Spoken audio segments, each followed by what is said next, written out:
예수님의 눈으로 예수님 1997년 11월 18일 다시 내 옆으로 돌아온 베드로가 말했다. 팔짱을 끼고 걸어가는 두 사람을 보니까 진짜 형제처럼 보입니다. 그것은 저들이 나의 사랑 안에서 형제이기 때문이다.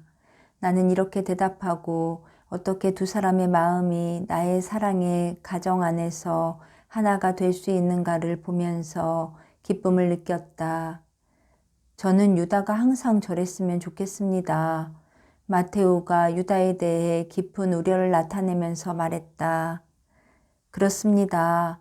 주님, 왜 유다는 그렇지 못할까요? 토마스가 물었을 때 시몬이 옆으로 와서 끼어들었다. 뭐가 그렇지 않다는 겁니까? 왜 유다는 좀 더 다정하지 못하고 자진해서 모든 것을 남들과 나누어 가지려고 하지 않느냐는 이야기일세. 마테오가 대답했다. 그것도 역시 하고 나는 말했다. 사랑이 부족해서 그런 것이다. 지금 유다가 야고보와 함께 있으면서 얼마나 행복해하는지를 보아라. 저것은 야고보가 유다로 하여금 자기가 필요한 존재라는 것을 느끼게 만들고 사랑받고 있다고 느끼게 만들기 때문에 그런 것이다. 잠시 동안이지만 유다의 마음을 에워싸고 있는 장벽을 부숴버린 것이다. 이것이 바로 사랑이 하는 것이다. 장벽을 무너뜨리고 내부의 변화를 받아들이도록 마음을 활짝 열어주는 것이다. 불행스럽게도 때때로 어떤 사람을 변화시키는 데 필요한 사랑은 종종 너무나 곤란해서 줄 수 없는 것처럼 보이고 사랑을 하려고 노력하는 사람은 종종 좌절과 심지어 분노조차 느끼고 포기해버린다. 그 다음에 어떤 일이 생기느냐 하면 사랑에 의해서 조금씩 열려지던 마음이 다시 닫혀지고 사랑을 주려고 노력을 하던 마음 또한 닫히기 시작한다. 그 특별한 사람을 위해서는 어떤 일도 할 수 없다고 믿기 때문이다. 사랑을 주는 사람이 그것을 계속 줄 수 있도록 힘을 달라고 기도를 하는 것이 중요해지는 것은 바로 이 순간이다. 왜냐하면 그 힘은 오로지 성령의 힘에 의해서만 나올 수 있기 때문이다. 때로 사람들은 이것을 잊어버리고 이 싸움에서 이길 수 있는 힘을 자신이 갖고 있다고 기대하려고 한다. 그러나 이때야말로 그들이 그 싸움에서 확실히 패하게 될 때인 것이다.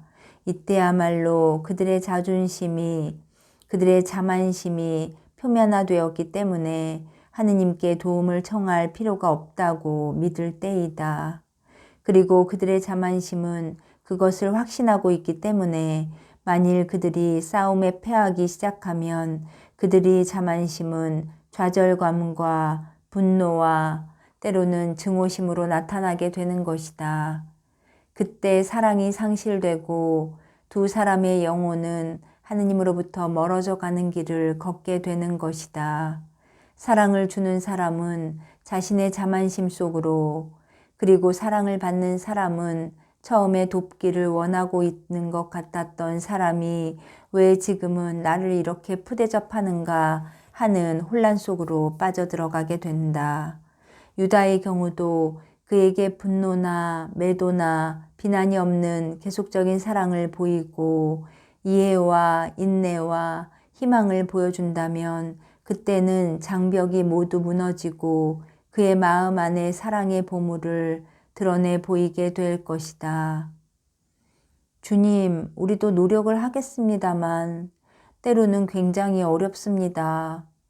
경험이 많은 시몬이 말했다. 시몬은 유다가 무엇인가 나쁜 짓을 할 때마다 그 옆에 있는 것처럼 보였다. 저는 유다가 하는 짓을 수없이 많이 보아왔지만 도무지 달라질 기미가 보이지 않습니다. 시몬아, 먼저 너부터 달라져야 한다. 죄를 보지 말고 죄인이 자신의 약점을 극복하도록 도와주는 길을 찾아라. 죄에 대해 계속 생각을 하면 너는 그 노여운 생각 때문에 죄로 들어가게 될 것이다.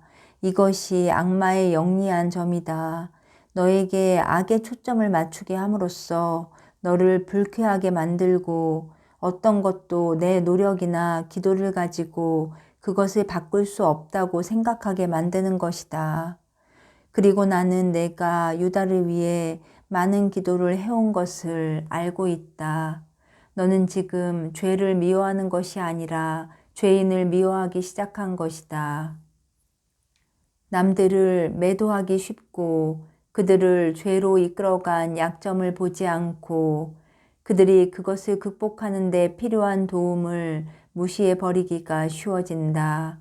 사람들에게서 선을 보고 그들이 죄를 짓거든 그 선을 강화하는 길을 찾아주고 그들의 사랑이 위력을 발휘하도록 격려해 주는 것을 잊지 말아라. 이 때가 죄인이 변하는 때이고 내 안에서 악마에게 승리를 거두는 때이다 하고 설명을 보충해 주었다. 선생님 말씀이 옳습니다. 주님, 저는 그에게 노여움을 느끼곤 했습니다. 후회하는 표정으로 시몬이 말했다. 그리고는 작은 야고보와 유다가 걸어가고 있는 곳으로 다가가서 이렇게 말했다. 나의 친구 유다, 자네와 함께 걷도록 해주게나. 시몬은 유다의 어깨를 팔로 껴안았다. 유다는 왜 모두들 갑자기 자신에게 호의를 보이는 것일까 하고 의아하게 생각하면서도 그 이유를 묻지 않고 우정을 받아들였다. 나는 유다를 바라보면서 내가 자신을 보잘것없는 존재라고 생각하고 그토록 죄의식을 느낄 때 이 사랑을 기억할 수만 있다면 얼마나 좋을까 하고 생각했다. 주님, 이번에는 베드로가 말을 걸어왔다.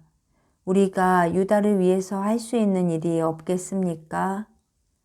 유다를 항상 사랑하고 그가 진실로 얼마나 나약한가를 이해하도록 노력하여라 하고 나는 대답했다.